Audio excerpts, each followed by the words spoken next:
Okay friends, और आज हम स्टार्ट करते हैं आज की क्लास होगी हमारी बाल विकास के ऊपर।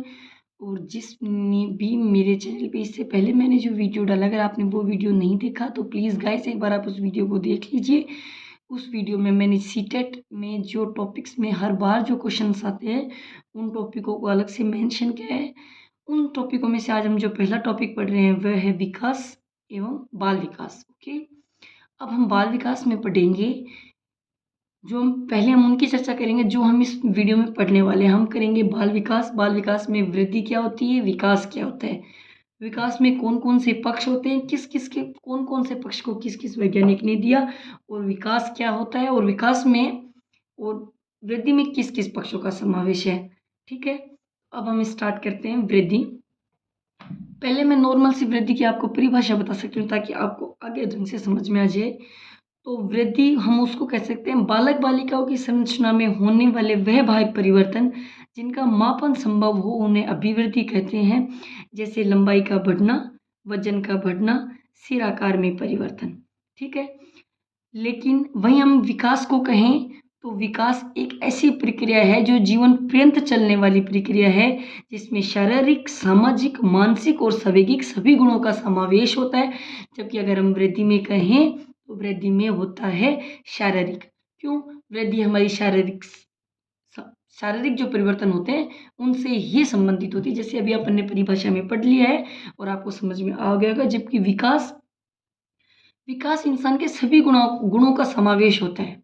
ठीक है, विकास में हमारे सभी पक्ष सम्मिलित होते हैं। हम कहाँ क्या कर रहे हैं, हमें क्या करना चाहिए, 4 साल पहले हम क्या करते थे, आज हम क्या कर रहे हैं, ये सब चीज़ें हमारे विकास को दर्शाती है, जबकि ये सब चीज़ें हमारी वृद्धि को नहीं दर्शाती।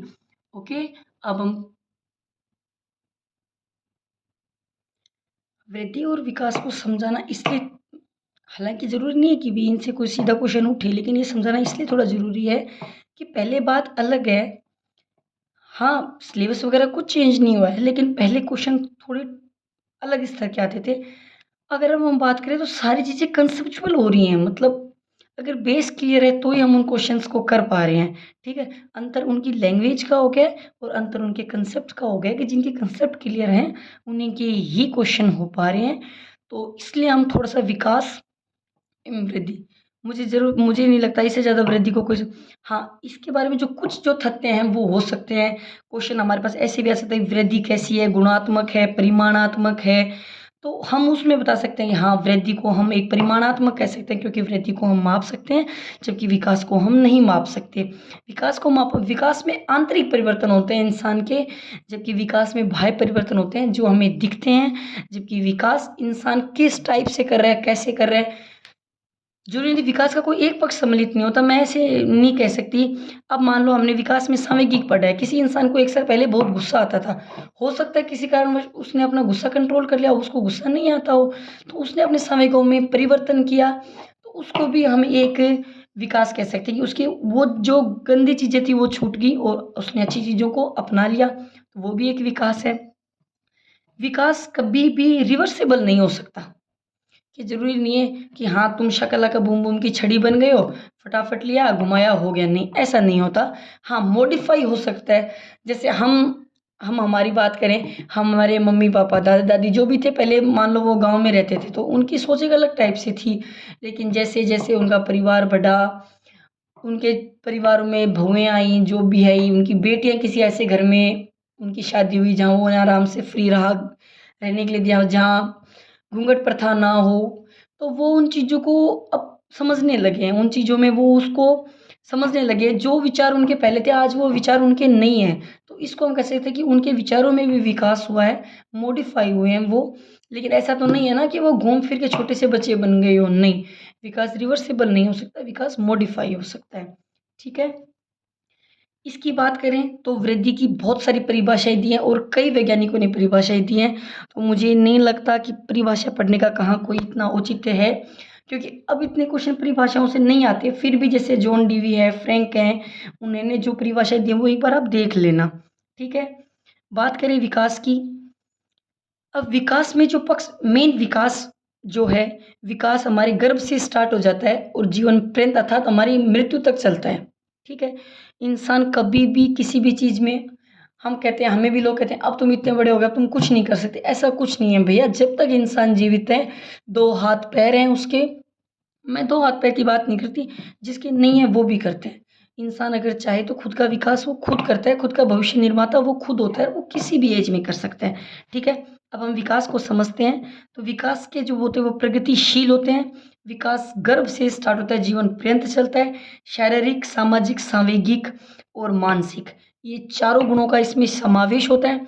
कैसे होता है इसको हम आगे समझेंगे और शायद आप इसको समझ जाओगे। अगर मैं कहूँ मात्रात्मक और गुणात्मक में, आप कहोगे कि मात्रात्मक और गुणात्मक क्या?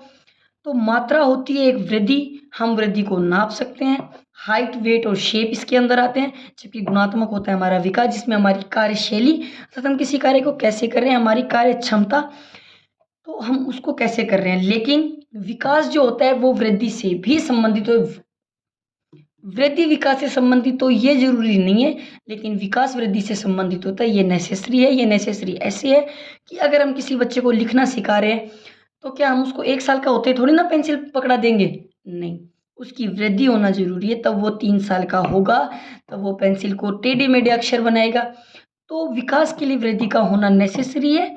ओ ओके, अब हम इसमें बात करते हैं कि विकास के जो पक्ष थे वो कौन कौन से पक्ष थे। विकास के जो पक्ष थे वो थे मानसिक, शारीरिक, सामाजिक और सांवेगिक। ठीक है। ये इसलिए है, ये चारों एक दो बार पूछे हुए भी हैं और पूछ भी सकते हैं कि विकास में किन किन गुणों का समावेश होता है। ठीक है। विकास एक क्रम से होता है, मैं फिर भी बोल रही हूँ विकास एक क्रम से होता है, विकास अचानक नहीं होता। अभिवृद्धि अचानक हो सकती है, ठीक है, अचानक तो अभिवृद्धि भी नहीं हो सकती, लेकिन फिर भी मैं कहूँ तो विकास कभी अचानक नहीं हो सकता। विकास का एक ऑर्डरली पैटर्न सीक्वेंस से होता है, क्रमिक रूप से होता है, और वो लगातार फिर विकास कभी तक भी चल सकता है। विकास का कोई वो नहीं होता, जीवन पर्यंत विकास चलने वाली एक प्रक्रिया है। ठीक है। आपका शरीर विकसित हो रहा है, ये आपकी वृद्धि है, जरूरी नहीं है, लेकिन आपके गुणात्मक चीज़ों में जो परिवर्तन हो रहा है वो ही आपका विकास है। कुछ चीज़ें आज से 4 साल पहले हम जिन चीज़ों को देखते थे, आज हम सोचते हैं कि वो चीज़ हम देखते थे और उन चीज़ों पे हमें हँसी आती है कि यार अपन क्या देखते थे। तो कहीं न कहीं हमारे गुणात्मक परिवर्तन में परिवर्तन हुआ है, अर्थात हमारी चीज़ों में अंदर से परिवर्तन हुआ है। हमें सही गलत समझने लगे हम चीज़ों को कि हाँ, वो चीज़ें उस टाइम नहीं देखनी चाहिए थी, जो चीज़ हम देखते थे। तो हम इनको बोल सकते हैं कि हमारी खुद की जो इंटरनली जो चीज़ें हैं, हम उनमें क्या चीज़ को अपना रहे हैं हमारे जीवन में, हमारे क्या-क्या गुण हैं, हम जो भी चीज़ें हैं वो हमारे इसमें आएँगी। तो इसमें हम पढ़ेंगे, सबसे पहला पढ़ेंगे हम शारीरिक। हम मानसिक को बोलते हैं, मानसिक को हम संज्ञानात्मक भी बोल सकते हैं। और जिसने भी जो इस वीडियो को देख रहा है ना, मुझे इतना तो पता है कि जिसने जिसने भी इस वीडियो को देखा है ना, उसने पहले इन चीज़ों को पढ़ा है, उसको पता है कि संज्ञानात्मक का सिद्धांत किसने दिया है? पाइगेट ने। किसने दिया है? पियाजे ने। पियाजे और वाइगोत्स्की दोनों अपने आप में थोड़े-थोड़े, वाइगोत्स्की तो इतने बड़े नहीं हैं, लेकिन पाइगेट बड़े हैं। तो मैं सोच रही हूँ कि संज्ञानात्मक को हम आराम से अलग से एक वीडियो में पढ़ेंगे, लेकिन फिर भी इसके ऊपर की अपन सरसरी तौर पे बात करें तो इंसान के मानसिक संरचनाएँ, मानसिक जो वो है भाषा का, बच्चा की, वाइगोत्स्की और पियाजे इन दोनों ने ही इस पे थोड़ा अच्छा दिया है, तो अपन इन दोनों की बात कर लेंगे। ठीक है। अब बात करें अपन शारीरिक। शारीरिक के नाम से आप समझ गए होंगे, मुझे शारीरिक का अर्थ समझाने की शायद कोई ज़रूरी नहीं है। ठीक है। शारीरिक यानी कि फिज़िकल। ओके। आप सब हैं, जो भी मेरा वीडियो देख रहे हैं, आप सब ने कभी ना कभी ज़िंदगी में पुलिस का एग्ज़ाम दिया होगा, एसआई का दिया होगा, उन सब में फिज़िकल होता है।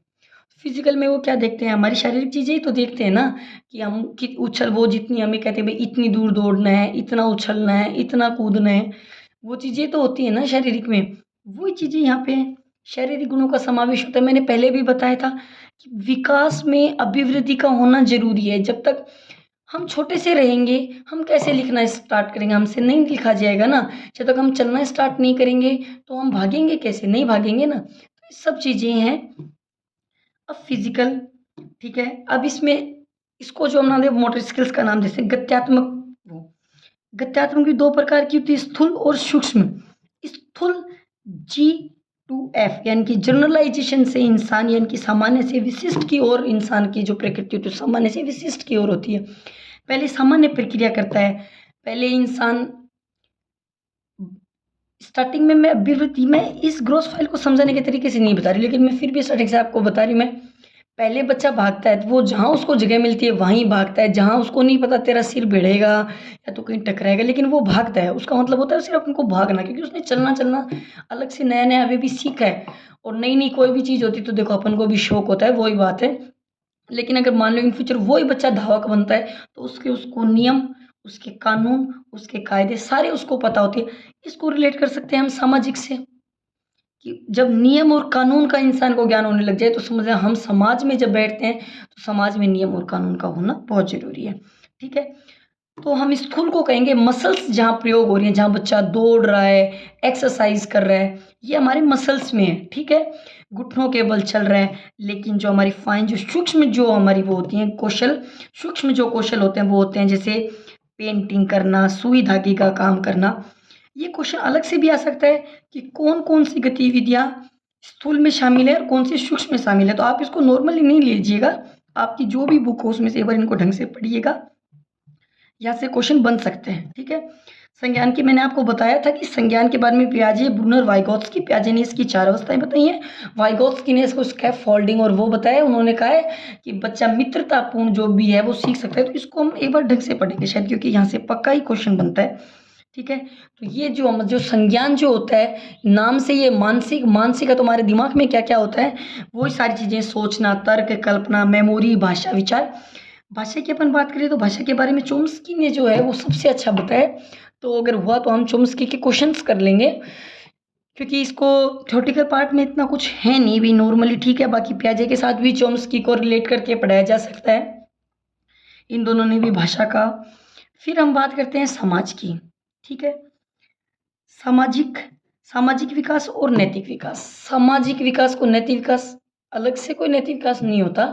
सामाजिक विकास को हम नैतिक विकास इसलिए भी कह सकते हैं, मैं मेरी भाषा में बता रही हूँ। देखिए, मैं कोई फैक्ट चीज मैं एकदम ऐसा नहीं बता रही हूँ, मैंने जो समझ के पढ़ा मैं सिर्फ आपके सामने वो ही शेयर कर रही हूँ। समाज को हम नैतिक, समाज में रहने के लिए हमें नैतिक होना जरूरी है। हमारे नैतिक जो कायदे कानून है हमें उनका ज्ञान होना जरूरी है, इसलिए हम समाज को नैतिक से जोड़ सकते हैं। ठीक है, इसलिए हम समाज को नैतिक से जोड़ सकते हैं कि समाज में रहने के लिए नैतिक विकास का होना जरूरी है। एक बात बताओ, अगर हम समाज के कानून कायदों का हमारे ऊपर फर्क ही नहीं पड़ेगा, ठीक है, तो आपको लगता है कि हम जो चीज़ इतनी प्रॉपरली करते हैं वो कर पाएंगे? नहीं, कभी नहीं कर पाएंगे, और सच में कभी नहीं कर पाएंगे। एक बात बताओ, आप इतनी सी उदाहरण से मेरी बात समझो कि समाज, हमारा घर अस्त व्यस्त हो रहा है, हमारे किसी रिश्तेदार का फ़ोन है कि आज हम आपके घर पे आ रहे हैं, तो हम क्या करते हैं, फटाफट से घर जचाते हैं, अच्छा अच्छा बनाने की कोशिश करते हैं। घर में निकर पहने पड़े रहो लेकिन फिर भी हम अच्छे कपड़े पहनते हैं। क्यों? क्योंकि आज हमारे घर पे कोई आने वाला है। इसको हम कह सकते हैं कि हमारे समाज से फ़र्क पड़ता है। हम जिस समाज में रहते हैं उससे हमारे समाज में आज भी फ़र्क पड़ेगा और इन फ्यूचर भी पड़ेगा, ऐसा नहीं है। और समाज में रहने के लिए नैतिक होना ज़रूरी है। समाज के खुद के जो कानून हैं उनको हमें समझना ज़रूरी है। सही गलत की परख होना ज़रूरी होता है। ठीक है, समाज को इतनी सी बात है कि इंसान का सामाजिक होना ज़रूरी है।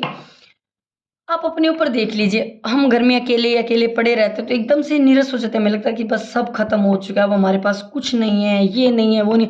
लेकिन फिर एक टाइम होता है जब मान लो हमारे 2 मित्र ही आ जाते हैं, हम उनके साथ बाहर घूमने जाते हैं, अच्छी बातें करते हैं, हम हमारे मन की बात कर सकते हैं उनके साथ, तो हमारा मन हल्का हो जाता है, हम फ्रेश फील करने लगते हैं। इसलिए इंसान का सामाजिक होना ज़रूरी है, वरना अकेला इंसान लंबा टाइम नहीं रह सकता। हाँ, ऐसे तो अंतर्मुखी बहिर्मुखी बहुत टाइप के होते हैं, ऐसा नहीं होता कि सबका ही नेचर एक जैसा होता है, इंसान का सबका नेचर अलग अलग होता है। लेकिन फिर भी अपन जो बात कर रहे हैं तो अपन सामाजिक में, आप मुझे समझ गए होंगे कि सामाजिक का क्वेश्चन मुझे ऐसे लगता है कि आप इजीली कर दोगे, ऐसी बात नहीं है। फिर भी हम इनके क्वेश्चन करेंगे अलग से। तो नैतिक विकास, नैतिक विकास को शायद आप लोगों ने, मैं तो बहुत शॉर्ट करके पढ़ रहा हूँ, जो मैंने जो पढ़ रही हूँ मैं वो पढ़ा रही हूँ, लेकिन फिर भी नैतिक विकास को कोहलबर्ग ने दिया है। कोहलबर्ग ने इसकी 3 अवस्थाएं, 6 प्रवस्थाएं बताई हैं। तो हुआ तो हम उनको भी अलग से एक बार थोड़ा सा पढ़ने की कोशिश करेंगे। बाकी वैसे तो उसमें से डायरेक्ट इतना कुछ होता नहीं है, लेकिन हो ही जाता है भैया, वो तो ना अपने दिनों का खेल है, जो हम नहीं पढ़े वो आ जाए तो हो जाए, ऐसा होता है। फिर भी हम नैतिक विकास को ढंग से पढ़ेंगे। एक बार इसको कोहलबर्ग ने दिया है, कोहलबर्ग ने इसकी 3 अवस्थाएं, 6 प्रवस्थाएं दी हैं। ठीक है, उसको हम एक बार ढंग से पढ़ेंगे। प्याजे वॉयगोत्स्की जब ये एक साथ पढ़ेंगे ना तो इन सारों को एक साथ ही निपटा देंगे फिर।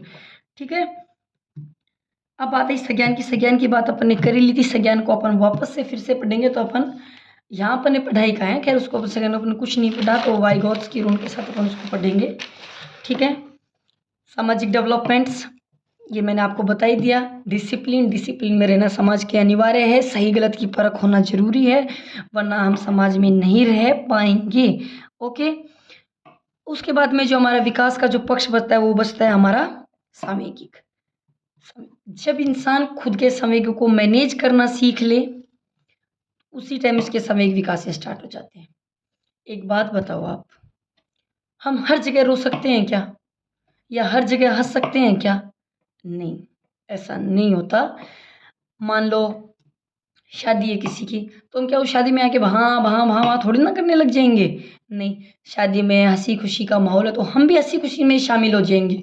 और अगर हमें सवेकों का ज्ञान होगा, हमें यही ज्ञान नहीं है कि हमें कहाँ कैसे रहना है, कहाँ हंसना है, कहाँ रोना है, किससे कैसे बात करें। हम अपने बाप को बोल रहे हैं, ओए बाप तू क्या कर रहा है? और तुम्हारा बाप भी एक बार सोचेगा, साले क्यों इतने पैसे लगाए इसके। ठीक है। हाँ, तुम तुम्हारे दोस्त को ये बात बोल सकते हो, और यार क्या कर रहा है, क्या हाल चाल है तेरे, लेकिन तुम तुम्हारे बाप को नहीं। इसलिए हम कह सकते हैं कि संवेगों का ज्ञान होना जरूरी है। संवेग अपने आप में अकेले नहीं होते हैं, वो अपने मानसिक से संबंधित होते हैं। अब मैं इसको जैसे समझ पाई हूँ, मैंने इसको ऐसे समझा है, संवेग और मानसिक, कि हमें कोई भी जो बात होती है, हमें संवेग हमारे अच्छे बुरे लगने से होता है। ठीक है। संवेग हमारे इंटरनली जो चीज़ें होती है, हमारे मन की जो चीज़ें होती है, वो हमारे संवेग होते हैं। ठीक है। वॉटसन ने तो बताया था हमारे 3 संवेग, जन्म के समय व्यक्ति के 3 बताए थे उसने। जो 3 संवेग बताए उनमें से भय, क्रोध और लव। लेकिन पढ़ने बैठो तो वॉटसन बड़ा है, लेकिन वॉटसन व्यवहारवाद है, तो व्यवहारवाद में सीटेट का कोई काम नहीं है। हाँ, आर्टेट में व्यवहारवाद जो है, संज्ञानात्मक है, उनके अलग से जो टॉपिक हैं वो बन जाते हैं। व्यवहारवाद है, जैसे पावलोव हुए, अपने थॉर्नडाइक हुए, ऐसे बहुत हैं। तो लेकिन ज़रूरी नहीं है हम उनको यहाँ पढ़ें, क्योंकि यहाँ के लिए मुझे वो नेसेसरी नहीं लग रहे। ठीक है। फिर भी अगर ऐसा हुआ तो हम जो अधिगम का जो पढ़ेंगे उसमें नॉर्मली कौन सा सिद्धांत किसने दिया उसको नॉर्मल तौर पे पढ़ लेंगे एक बार। तो संवेग हमारे मैकडूगल ने 14 संवेग दिए। मैं 14 संवेग यहाँ आपको बताने के लिए नहीं बैठूँ, क्योंकि वीडियो बहुत लंबा हो जाएगा। लेकिन फिर भी अगर आप सरसरी तौर पे इसको देख लें, लेकिन ऐसा इससे क्वेश्चन डायरेक्ट पूछा नहीं जाता है, कभी कभी पुट नहीं हुआ है। लेकिन मैकडूगल ने कितने दिए ये आपको पता है, 14 संवेग दिए। ठीक है। कई वैज्ञानिकों ने इसको अलग अलग बताया है, जैसे जन्म के समय जो बच्चों में बताया वो उत्तेजना बताया गया है। तो संवेग अपने आप में है भाई, संवेग को अलग अलग तरीके से अलग अलग वैज्ञानिकों ने अलग अलग चीज़ों को इसका संवेग बताया है। ठीक है। तो हम इसकी बात यहाँ करेंगे। तो हम कह सकते हैं कि संवेगिक और जो मानसिक होता है वो एक दूसरे से संबंधित होता है, ये एक दूसरे को प्रभावित करते हैं। मेन बात ये है कि एक दूसरे को प्रभावित करता है। अभिवृद्धि की बात अपने कर ली थी, लेकिन विकास में आप एक बार मेरे कहने से 2-4 हैं वो जो हैं मनोवैज्ञानिक, उनकी परिभाषा एक बार जरूर देख लें। तो एक तो हरलोक की जरूर देखना, उनकी परिभाषा अच्छी भी है और उन्होंने जो मतलब बताया भी थोड़ा अच्छा है। ठीक है। बाकी ठीक है, परिभाषा तो देखो बहुतों ने बताई है। अब आप समझ गए होंगे, मैं फिर से वृद्धि विकास को एक बार ढंग से बता रही हूँ। मैं विकास एक व्यापक अवधारणा है, मात्रात्मक गुणात्मक दोनों का समावेश होता है, जबकि वृद्धि एक संकुचित है और वृद्धि में परिमाणात्मक का होता है। ओके। विकास में अभिवृद्धि समाहित होती है, लेकिन विकास में अभिवृद्धि समाहित होती है, लेकिन वृद्धि में विकास समाहित हो ये नेसेसरी नहीं है। ये मैं आपको समझा चुकी हूँ और मैं फिर से आपको समझा रही हूँ। विकास में रचनात्मक एवं विनाशात्मक दोनों प्रकार के परिवर्तन हो सकते हैं, लेकिन अभिवृद्धि में विनाशात्मक नहीं हो सकते। विनाशात्मक और रचनात्मक को आप ऐसे समझ सकते हैं कि मान लो हमने कुछ भी नया बिजनेस किया या हम कुछ भी कर रहे हैं, तो हो सकता है हमें उसमें घाटा भी लग सकता है, हमें उसमें नुकसान भी हो सकता है।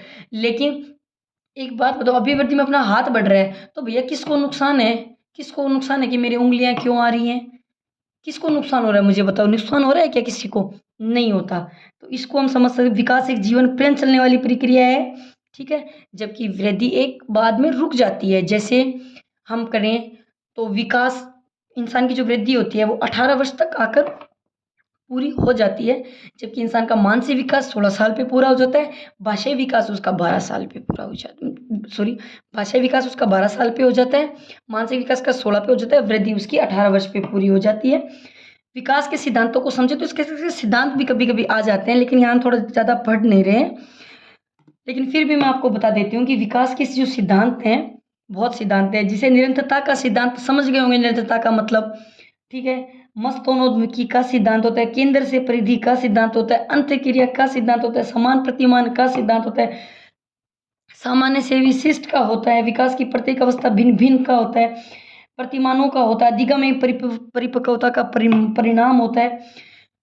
जरूरी नहीं होता विकास की प्रत्येक अवस्था भिन्न भिन्न अलग सेम हो, ऐसा नहीं होता। विकास की प्रत्येक अवस्था भिन्न भिन्न होती है, हर चीज़ विकास की अलग अलग होती है, कोई चीज़ उसकी सेम नहीं होती। जरूरी नहीं होता कि इंसान ने पहले जो किया उस काम को वो दोबारा रिपीट करे, ऐसा नहीं होता, ठीक है।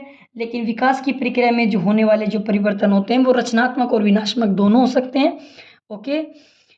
अब गर्भ से आप कहोगे भाई गर्भ से विकास कैसे स्टार्ट हो जाता है, तो बिल्कुल स्टार्ट हो जाता है जब माँ के पेट में बच्चा होता है तो वो एकदम छोटा सा होता है, धीरे धीरे धीरे धीरे देखा जब तक उसके 280 दिन अर्थात उसका जो टाइम जब पूरा होने को आता है तो वो बच्चा किक मारने लग जाता है, वो बच्चा लात मारने लग जाता है, तो वो भी उसने भी अंदर अंदर विकास किया है, ठीक है। तो हमारे विकास की जो प्रक्रिया, जो हमारे विकास होगा वो होगा तीव्र मंद तीव्र मंद तीव्र मंद तीव्र मंद तीव्र मंद।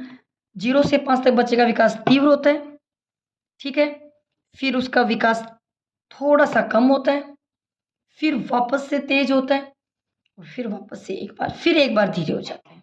फिर 18 के बाद में विकास, अभी वृद्धि से हम विकास की बात नहीं कर रहे हैं, वृद्धि से बात कर रहे हैं, तो वृद्धि एक बार इतनी नहीं हो पाती है। मैंने विकास को इतना ही मैंने इसमें इसके लास्ट जो क्वेश्चन पढ़ेगा हम इसकी स्टेज ऑफ डेवलपमेंट पढ़ेंगे इसमें, कि विकास की जो व्यवस्थाएं हैं वो कौन कौन सी हैं, तो आप भी थोड़ा सा उनको पढ़ेगा। अगर मेरा वीडियो आपने आज देखा है तो प्लीज़ अगर कल की क्लास में आप आएँ तो शैशव अवस्था, पूर्व बाल्यावस्था और किशोर अवस्था, इन चारों अवस्थाओं को थोड़ा थोड़ा आप पढ़ के आएँ। हम इनकी कल चर्चा करेंगे, और जो आज हमने पढ़ा है एक बार मैं वापस से उसका रिविज़न करती हूँ। अपन ने पढ़ा है बाल विकास, पहला क्वेश्चन, विकास बहुत जरूरी है, आपको भी पता है। वृद्धि और विकास, वृद्धि जो होता है परिमाणात्मक होता है, विकास जो होता है वो वृद्धि जो होता है वो परिमाण, लेकिन विकास जो होता है वो मात्रात्मक और गुणात्मक दोनों होता है। विकास में सारी गुणों का समावेश होता है, जबकि वृद्धि में ओनली परिमाणात्मक हो सकता है। अर्थात मैं कह सकती हूँ कि बालक बालिकाओं की संरचना में होने वाले वह शारीरिक परिवर्तन जिनका मापन संभव हो, तो हम उसको अभिवृद्धि कह सकते हैं। अभिवृद्धि का मापन समझ, जबकि विकास को हम नहीं माप सकते हैं, ठीक है। उस विकास में हमारी गुणात्मक कार्य क्षमता, कार्यशैली, जिस काम को हम किस ढंग से कर रहे हैं, ये हमारे विकास को प्रभावित करता है। जबकि वृद्धि हमारी एक समय बाद में आके रुक जाती है, इसका जो दायरा होता है वो संकुचित होता है, जबकि इसका व्यापक होता है, ओके। विकास में कितने क्वेश्चन आ जाए, विकास में कौन कौन से गुणों का समावेश होता है, तो मैं आपको फिर कहूँगी वो चारों गुण मैंने आपको पढ़ाए थे, शारीरिक, सामाजिक, संवेगिक, ठीक है। शारीरिक, सामाजिक, संवेगिक, मानसिक, ठीक है। चारों हो गए, उन चारों को हम विस्तृत रूप से पढ़ेंगे। विस्तृत रूप से सामाजिक वगैरह तो कोई समझने वाली चीज़ है नहीं, वो नॉर्मल अपन शब्द से भी समझ जाते हैं, बड़े हो गए हम, और संवेगिक को भी हम समझ गए होंगे। बाकी जो संज्ञानात्मक है पियाजे-वोयगोत्स्की की है, उनको हम एक बार ढंग से पढ़ेंगे, ओके। आज की क्लास में यही समाप्त करती हूँ। कल हम कहेंगे स्टेज ऑफ डेवलपमेंट, विकास की प्रावस्थाएं, ओके।